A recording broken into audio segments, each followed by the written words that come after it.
Hoy día tengo el agrado de poder compartir un mensaje que lleva por título El buen vivir. Repita conmigo, el buen vivir. Cuando yo les digo el buen vivir, ¿qué se les viene a la mente? A ver si es que alguien me puede gritar de por ahí. Ninguna respuesta es incorrecta, ¿sí? Tranquilidad, dijeron por ahí. Sí, tranquilidad.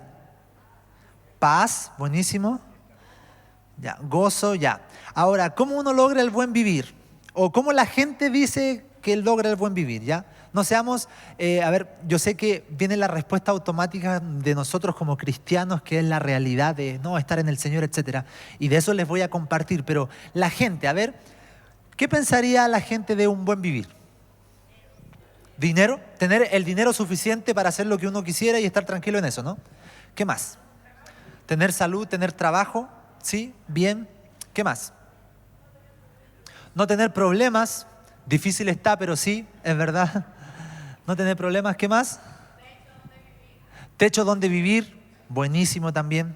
Sí, yo creo que cuando nosotros hablamos del buen vivir, secularmente se podría hablar y decir todas estas características, ¿verdad? Techo donde vivir, dinero, tener la familia junta, sana. Y aunque ustedes no lo crean, eso también quiere el Señor para nosotros.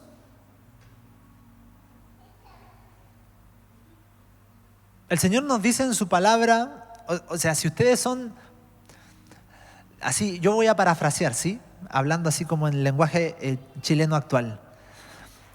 Si ustedes siendo más o menos nomás como padre,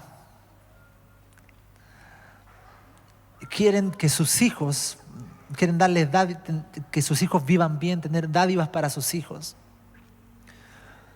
Los que tienen hijos, uno haría todo porque sus hijos tuvieran un buen vivir, ¿verdad?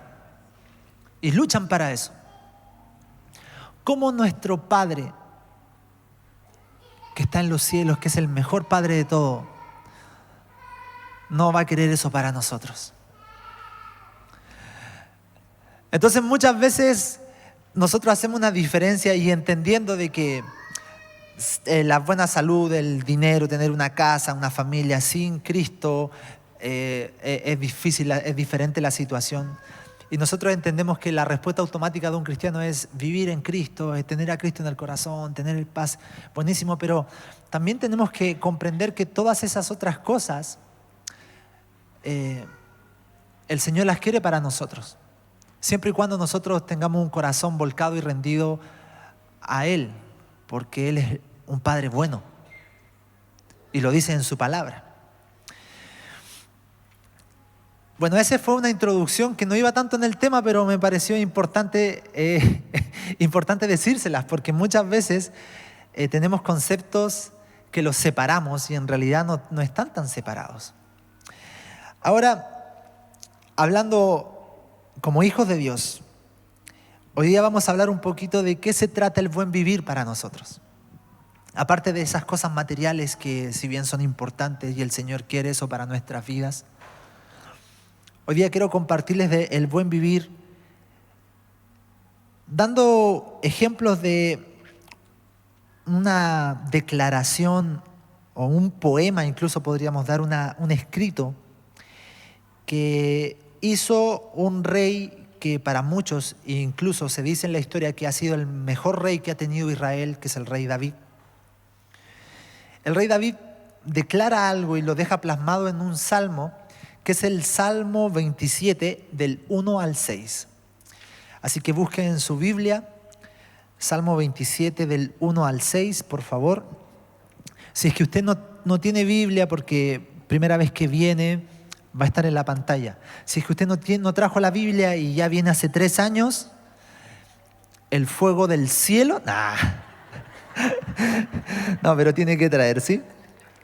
Vamos a leer, yo lo voy a leer desde aquí, ustedes lo siguen en la pantalla. El rey David dice esto, y es una declaración que mientras la leamos, creámosla en el corazón, que está escrita ahí para nosotros también, ¿sí? Dice así: Jehová es mi luz y mi salvación. ¿De quién temeré? Jehová es la fortaleza de mi vida. ¿de quién he de atemorizarme? Cuando se juntaron contra mí los malignos, mis angustiadores y mis enemigos, para comer mis carnes, ellos tropezaron y cayeron. Aunque un ejército acampe contra mí, no temerá mi corazón. Aunque contra mí se levante guerra, yo estaré confiado. Una cosa he demandado a Jehová y esta buscaré, que esté yo en la casa de Jehová todos los días de mi vida, para contemplar la hermosura de Jehová y para inquirir en su templo. Porque Él me esconderá en su tabernáculo en el día del mal. Me ocultará en lo reservado de su morada. Sobre una roca me pondrá en alto. Luego levantará mi cabeza sobre mis enemigos que me rodean. Y yo sacrificaré en su tabernáculo sacrificios de júbilo. Cantaré y entonaré alabanzas a Jehová. Qué expresión, qué palabras más hermosas del rey David. Y en base a este versículo podemos extraer mucho. Si usted lee párrafo por párrafo, usted podría estar muchas horas meditando de estos versículos que acabamos de leer. Y en base a esto vamos a extraer algunos principios que nos van a ayudar en el buen vivir. Sí, vamos a orar antes de seguir en este mensaje. Gracias, Señor, por tu amor. Gracias, Señor, porque, como dice aquí en tu escritura, tú eres nuestro refugio, porque tú nos proteges, porque tú eres nuestro Dios, porque podemos cantar alabanzas a ti, porque podemos contemplarte a ti. Gracias, Señor, porque en estos momentos estamos recibiendo no información, sino que desde tu mismo espíritu a nuestros espíritus, Señor. Declaramos que toda distracción, todo cansancio se va de nuestras vidas y declaramos que tú eres lo principal en este lugar. En el nombre poderoso de Jesús. Amén y amén. Como les decía, de estos versículos que acabamos de leer podemos extraer mucho y tenemos que pedirle al Señor que durante este tiempo nos muestre esas hermosas perlas que podemos obtener de su palabra para que nuestra vida siga siendo transformada por la verdad de esa palabra. Y para que también esa palabra, como ya es de bendición y es de transformación para nuestra vida, sea de transformación para los demás. Estuvimos hablando en la semana, tanto en discipulado como en pasos, sobre la bendición y la posición que nosotros tenemos como hijos de Dios y como cuerpo de Cristo. Y esto es algo que realmente creo que en mis mensajes siempre lo repito y constantemente trato de expresarlo, no solamente para que podamos seguir recibiendo del Señor en base a este aspecto, sino que para yo mismo recordar lo importante que es nuestra relación vertical con el Señor y nuestra relación horizontal con el cuerpo de Cristo. Esa es la posición real de un hijo de Dios. Una relación directa con el Señor. Somos hijos de Dios, lo miramos cara a cara, lo vemos y lo reflejamos. Lo vemos y también lo reflejamos, miramos al hermano, tenemos compasión, somos el cuerpo de Cristo, somos discípulos, seguidores, y esa dinámica tiene que estar en nuestras vidas constantemente. Entonces, por eso digo que espero que en este tiempo que vamos a compartir podamos extraer estas perlas, no solamente para nuestra vida, sino que para que usted pueda bendecir a los demás. ¿Sí? Y voy a mostrarles 4 principios de aquí de cómo vivir. Y a la larga vamos a descubrir qué es lo que es el buen vivir para nosotros. De cómo vivir como hijos de Dios, de cómo vivir como iglesia, de cómo vivir como seguidores del Señor. de cómo vivir como el cuerpo de Cristo, como la iglesia amada del Señor. Entonces presta atención. Lo primero que podemos obtener de esto, y el primer punto es que nosotros debemos vivir sin temor. Dígale al que está al lado de usted, vive sin temor.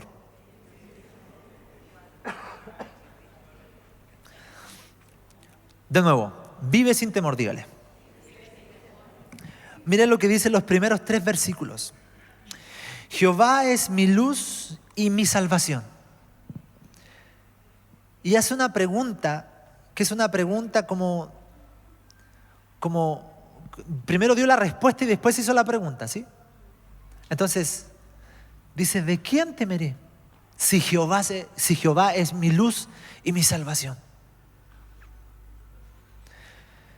Voy a leerlo así como pregunta y respuesta, ¿sí? ¿De quién he de atemorizarme si Jehová es la fortaleza de mi vida?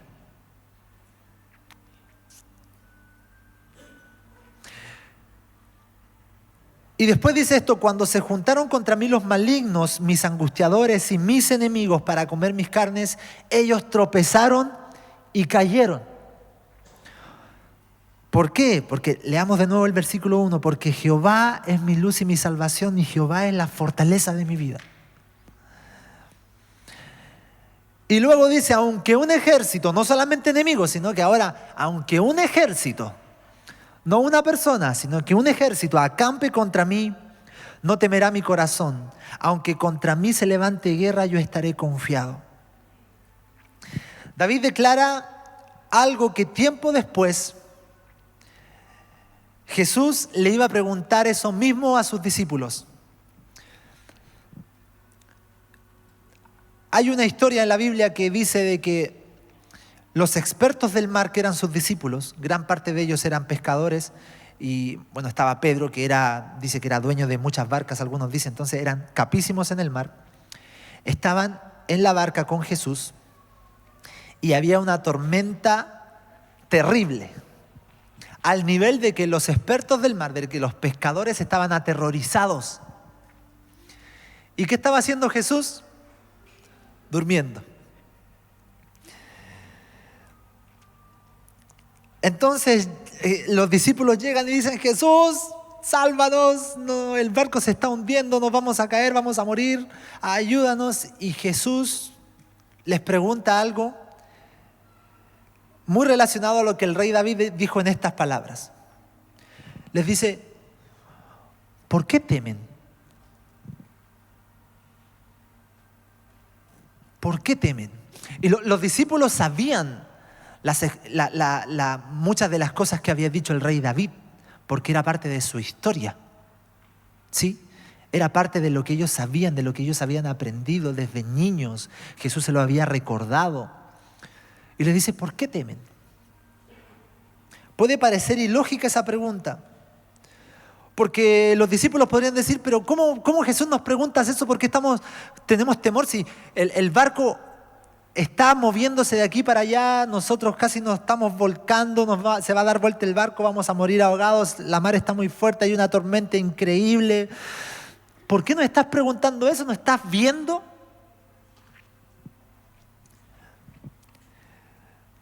Pero la pregunta de Jesús tal vez fue para decirle, oye, pero ¿no se acuerdan de lo que el rey David dijo? Jehová es mi luz y mi salvación. ¿De quién temeré? ¿De qué temeré? ¿De quién he de atemorizarme si el Señor es la fortaleza de mi vida?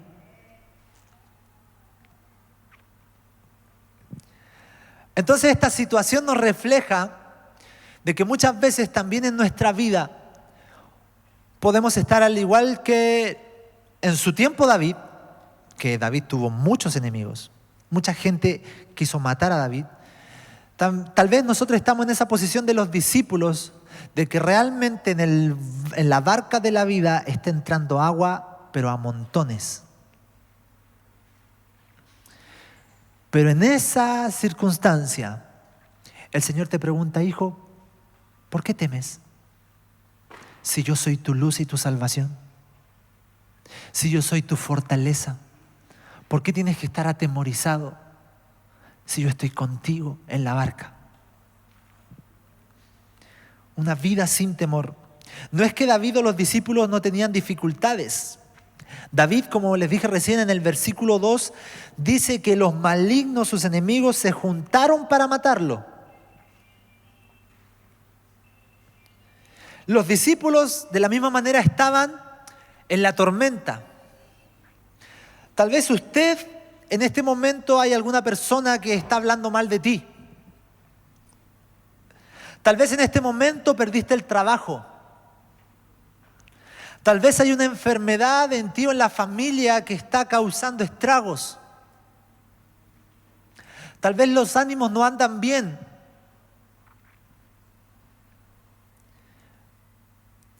Y tú le dices al Señor, Señor, ¿por qué me estás preguntando eso?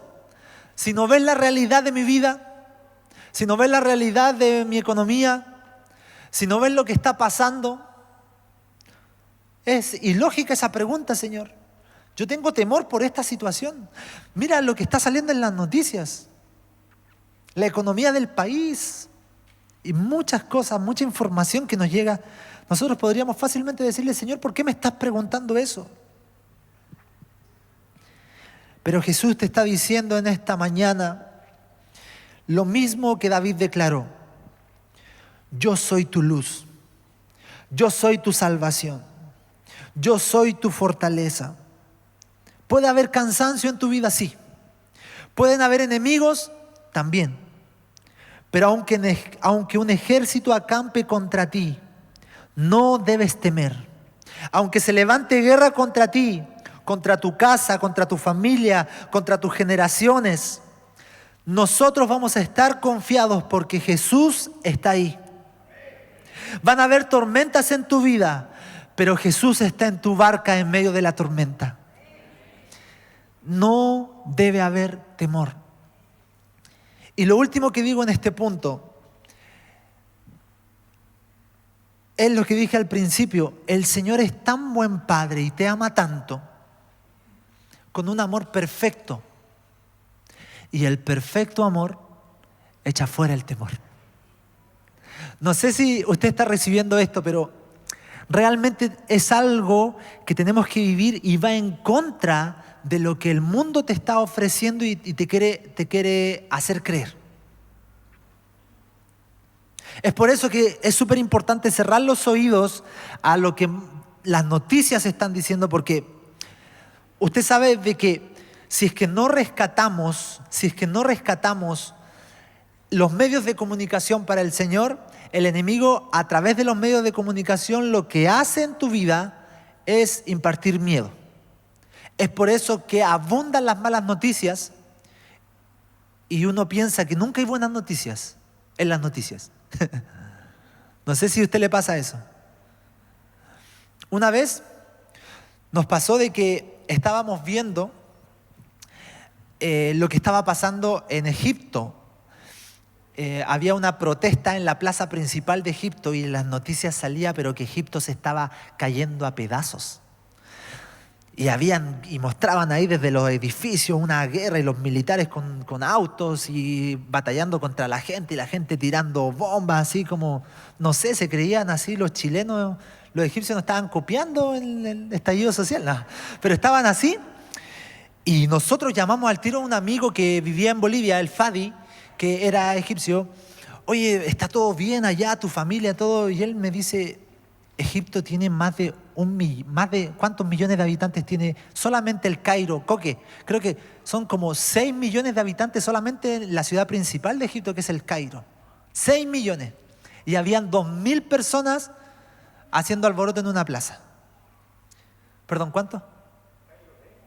20 millones en el Cairo, 20 millones, más que Chile en una misma ciudad, y habían como 2.000, 3.000 personas haciendo alboroto en una plaza, pero las noticias te mostraban que Egipto se estaba cayendo a pedazos.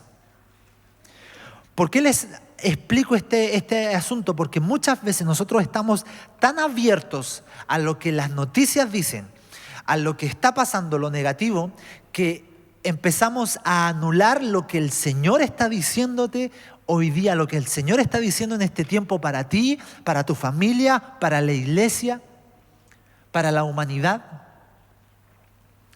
Es fundamental que nuestra vida esté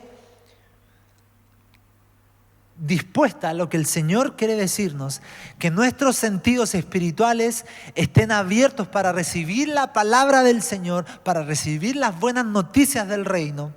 Y en el momento en que llegue una mala noticia, uno dice, a ver, ¿cuál pesa más? ¿Lo que el Señor Dios Todopoderoso me dice o lo que un periodista tal vez pagado políticamente me está diciendo? Vivir sin temor, porque el Señor está en nuestra barca. Dile al que está al lado tuyo, no temas, no te atemorices. Dile, porque Jehová es tu luz y tu salvación. Porque Jehová es la fortaleza de tu vida. Amén. Amén. El segundo principio, 18 minutos. El segundo principio de los 46 principios que tengo el día de hoy para ustedes, así que me van a tener que esperar. No, son 4. El segundo principio es que debemos vivir contemplando la hermosura de Cristo. Contemplando la hermosura de Cristo. No sé ustedes, pero cuando yo me veo al espejo, yo digo, te pasaste, Señor. No.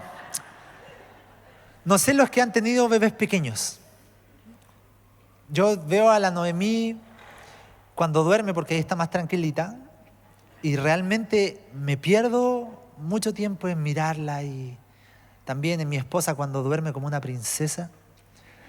Me pierdo mirándolas a ella y porque estoy enamorado. De esa misma manera nosotros tenemos que contemplar la hermosura de Jesús. Mire lo que dice el rey David en el capítulo que estamos leyendo. El versículo 4 de Salmos 27 dice esto: una cosa he demandado a Jehová y esta buscaré, que esté yo en la casa de Jehová todos los días de mi vida. Y dice algo fantástico acá, dice, para contemplar la hermosura de Jehová y para inquirir en su templo. David le pidió una cosa a Dios y la buscaba siempre. Dice, una cosa te he demandado y esta buscaré siempre: estar en Dios y contemplar su hermosura. Esto es algo más allá de una expresión romántica que uno podría tener, que si bien es lindo, es que nosotros le expresemos de nuestro amor con nuestras palabras más hermosas al Señor. Pero es más allá de una expresión romántica y poética. Esto es un enfoque, una forma de vida.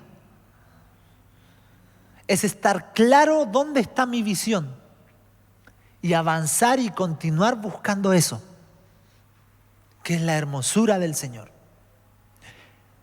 Nosotros somos lo que adoramos. Usted se transforma en lo que contempla. Humanamente, incluso si usted mira a una persona mucho tiempo y convive con esa persona, de inmediato se pegan las características, la forma de hablar. Los discípulos les pasó eso cuando estaban con Jesús. Incluso por eso Judas tuvo que besar a Jesús para identificar a Jesús, porque todos se parecían. Nosotros somos lo que adoramos. Mientras más miremos a Jesús, más nos vamos a parecer a Él. Pastor, pero yo no puedo mirar a Jesús, pues si Jesús está dentro mío, si yo miro al cielo, miro las nubes. ¿Cómo es eso de mirar a Jesús? Es poder leer las Escrituras, es poder estar en su presencia, levantar nuestras manos, adorarlo a Él. Pero principalmente es leer las Escrituras y ver qué es lo que Jesús es, y entender en ese momento de que ya Jesús y todas las características de Jesús están dentro de nosotros. Y empezar a creer por fe de que el sacrificio de Jesús ya lo hizo por nosotros y nos entregó todo. Y es momento de poder empezar a sacarlo de nuestro interior. Eso se trata el contemplar a Jesús. Miren, volvamos a comparar lo que David, perdón, dijo en un evento donde estaba Jesús y sus discípulos y la tormenta también. Vamos a comparar esto. Había un evento donde estaba Jesús, su discípulo y la tormenta, y vamos a compararlo con lo que dijo David.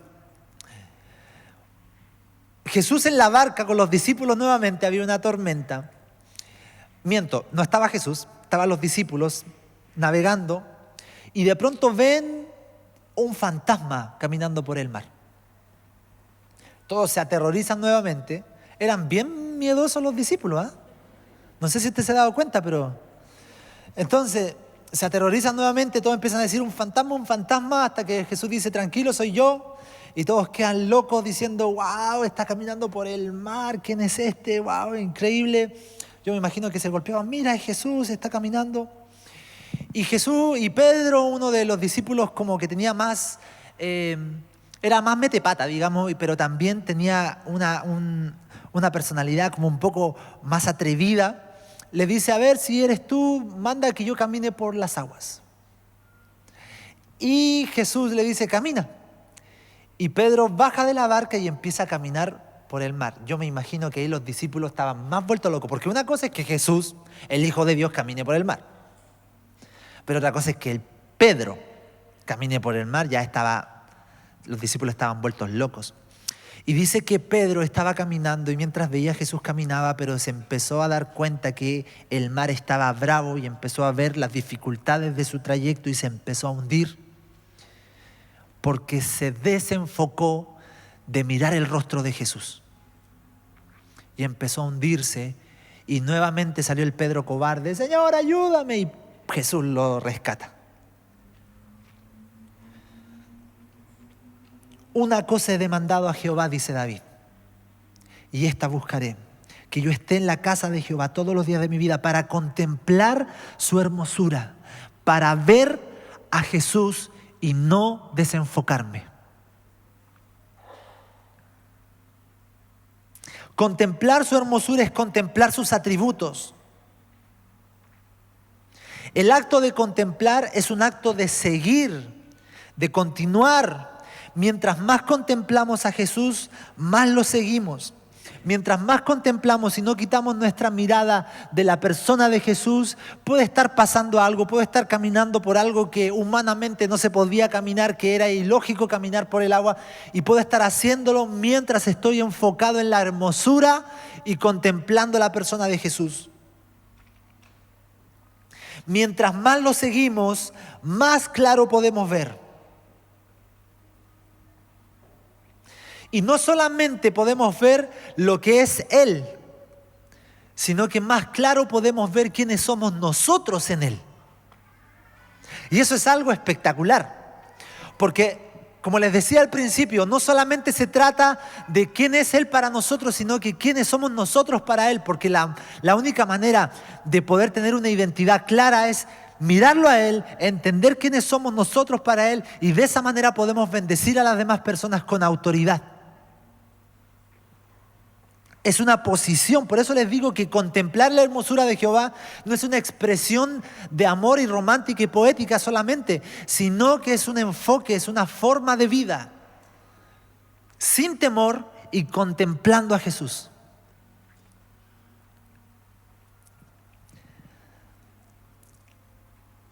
También el punto 3 es, nosotros debemos vivir firmes en la roca. Dígale al que está al lado, firmes en la roca. Miren lo que dice el versículo 5. David está tratando de expresar muchas de las cosas que le habían pasado, que le estaban pasando. Y también, David también con esto hacía algo súper lindo que nosotros tenemos que practicar. Es que usted no solamente tiene que predicar a las demás personas, sino que se tiene que predicar a sí mismo. Por eso David en otro versículo dice, bendice alma mía al Señor y bendiga mi ser todo su santo nombre. No lo siento de pronto estoy enfermo, estoy cansado, estoy chato de la situación. Chato en español real es cansado de la situación, pero bendice alma mía al Señor. O sea, sujétate. Cuerpo, alma, emociones, sujétense a lo que el Señor dice y a lo que yo tengo que hacer en el Espíritu, que es bendecirlo. Entonces, David estaba haciendo eso y dice, porque Él me esconderá en su tabernáculo en el día del mal. Pueden estar pasando malos días, amados hermanos, pero Él está protegiéndote a ti y a tus generaciones. Me ocultará en lo reservado de su morada. Y en el Nuevo Testamento, porque recordemos que este salmo está en el Antiguo Testamento, en el Nuevo Testamento el Señor lo manifiesta físicamente con esta imagen que nosotros podemos ver, que cuando el Señor estaba con sus discípulos y estaba Juan en su pecho. Esa es la relación que nosotros debemos tener con el Señor, entendiendo que el Señor, que Cristo está en nosotros, pero tenemos libre acceso al Padre para recostarnos en su pecho. Me ocultará en lo reservado de su morada. Y después dice, sobre una roca me pondrá en alto. Debemos vivir firmes en la roca. La roca es Cristo. Todo lo que Él es y hace es inconmovible. Mire lo que dice Mateo 7, 24 al 25, lo leo rápido acá. Jesús explicándole a sus discípulos a través de una historia, de una parábola, un principio fundamental. Le dice, cualquiera pues que oye estas palabras, en los versículos anteriores Jesús hablaba muchas cosas de la realidad de quién era Él, de quiénes somos nosotros. Le estaba explicando muchas verdades del reino de Dios, del mensaje del evangelio del reino de Dios.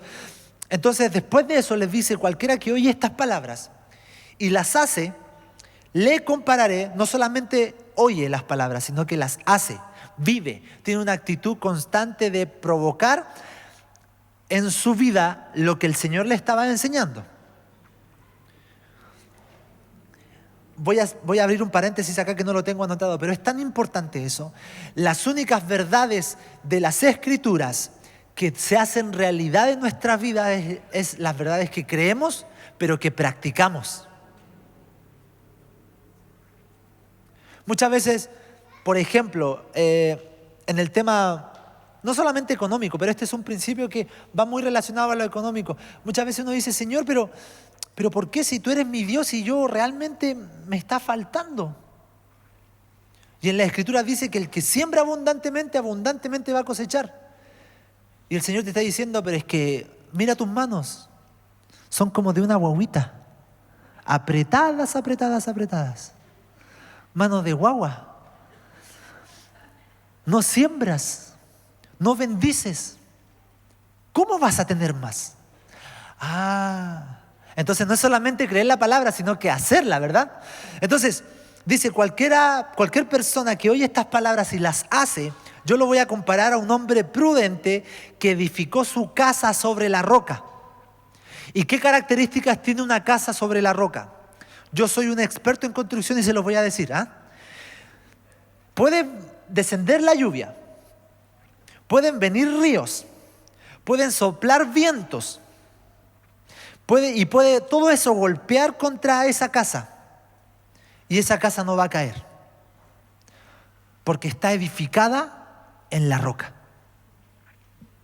Si tu vida está edificada en Cristo, puede venir comentarios, pueden venir momentos difíciles, pueden venir maldiciones a tu vida que otras personas hayan declarado, pero nada de eso va a llegar y te va a destruir porque tu vida y tu familia está fundada y establecida en la roca que es Cristo. Amén. Debemos vivir firmes en la roca, una vida inconmovible, porque el reino de Dios, la palabra de Dios, Él hace todo inconmovible y una vida inconmovible es aquella que se mantiene firme a través de todas las circunstancias de su existencia. Como les dije recién, nuestra vida puede ser una montaña rusa de eventualidades. La montaña rusa de las eventualidades por la que una persona atraviesa a lo largo de su caminar genera una inestabilidad. Y muchas veces personas tan inestables no toman buenas decisiones, son inconstantes en todos sus caminos, eso es lo que dice la Escritura.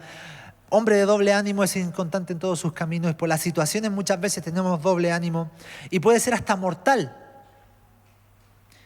Pero amados, tenemos que creer y vivir entendiendo que Jesús es un ancla que afirma nuestros vulnerables corazones en medio de la tormenta. Repito esto, Jesús es un ancla que afirma nuestros corazones tan vulnerables en medio de las tormentas de la vida.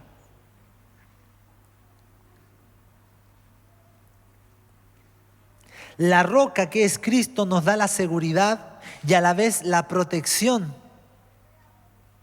Por eso el rey David en estos versos dice que en el día malo nos debemos refugiar en Él.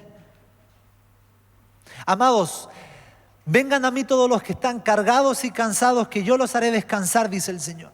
Y muchas veces en momentos de más dificultad, ¿qué hacemos? Nos refugiamos ¿en qué cosas? En el trabajo. Y muchas veces nos podemos refugiar en cosas buenas, en la familia, en las vacaciones. Y eso está bien, no estoy diciendo que esté mal, pero si no entendemos que el primer refugio es Cristo, ahí sí que se complica la situación. Es por eso que debemos vivir firmes en la roca que es Cristo. Y el último principio, que yo sé que no es el único o los únicos 4 que hay en estos textos y en estos versículos tan hermosos que podemos obtener de Salmos, es que debemos vivir alabando al Señor. Lo primero que les dije es vivir sin temor. Lo segundo es vivir contemplando la hermosura de Cristo. Lo tercero es vivir firmes en la roca. Y lo cuarto es vivir alabando al Señor. Miren lo que dice el versículo 6 del texto de Salmos. Luego levantará mi cabeza sobre mis enemigos que me rodean. Los enemigos continúan rodeando, pero el Señor va a levantar tu cabeza. Y yo sacrificaré en su tabernáculo sacrificios de júbilo. Y cantaré y entonaré alabanzas a Jehová. Palabras de agradecimiento, de exaltación, de victoria, de gozo. Júbilo es eso. Cuando comenzamos a vivir en los 3 pasos anteriores, vivir sin temor, cuando comenzamos a vivir contemplando la hermosura de Cristo, cuando comenzamos a vivir firmes en la roca, esos 3 anteriores, si los comenzamos a vivir, entendemos que la alabanza a nuestro Dios es la respuesta innata de nuestros corazones. Amado, si usted vive contemplando al Señor, si usted vive fortalecido en la roca, si usted vive sin temor, como respuesta de su boca debe salir alabanza. Debe salir celebración a Jesús. Las dificultades siempre estarán, pero después de la tormenta siempre sale el sol.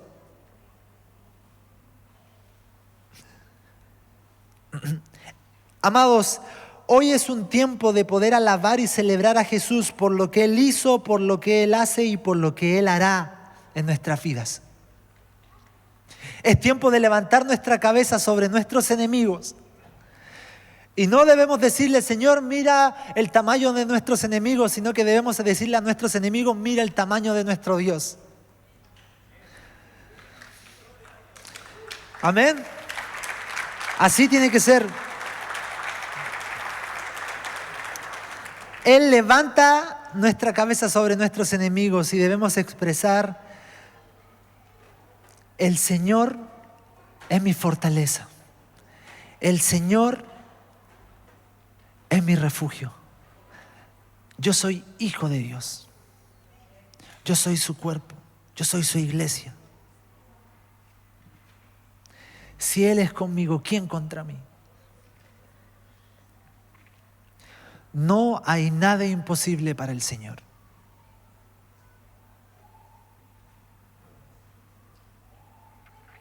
Amados, David declaraba esas palabras y veía las maravillas de Dios. Los discípulos se asombraban de lo que Jesús hacía. Y ahora nosotros, que ya no tenemos a Jesús al lado como los discípulos, sino que lo tenemos dentro de nosotros, tenemos presente el sacrificio de Jesús, el consumado es. Esto que nos hizo entrar a un nuevo pacto de vivir en Cristo. ¿Cómo nosotros no vamos a tener un buen vivir? De eso se trata, tener un buen vivir.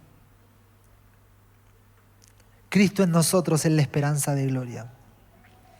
Y lo último que les digo, amados, Él es el mismo, ayer, hoy y siempre. Y si lo hizo antes, ¿le digo algo? Lo va a hacer ahora. Porque Él es fiel a su palabra. Vivamos sin temor. Vivamos contemplando la hermosura de nuestro Señor. Vivamos firmes en la roca. Y vivamos constantemente declarando agradecimiento y alabanza a nuestro Señor. Porque Él hace todo perfecto. ¿Por qué no se pone de pie y le da un fuerte, pero fuerte aplauso a nuestro Rey de Reyes y Dios Todopoderoso?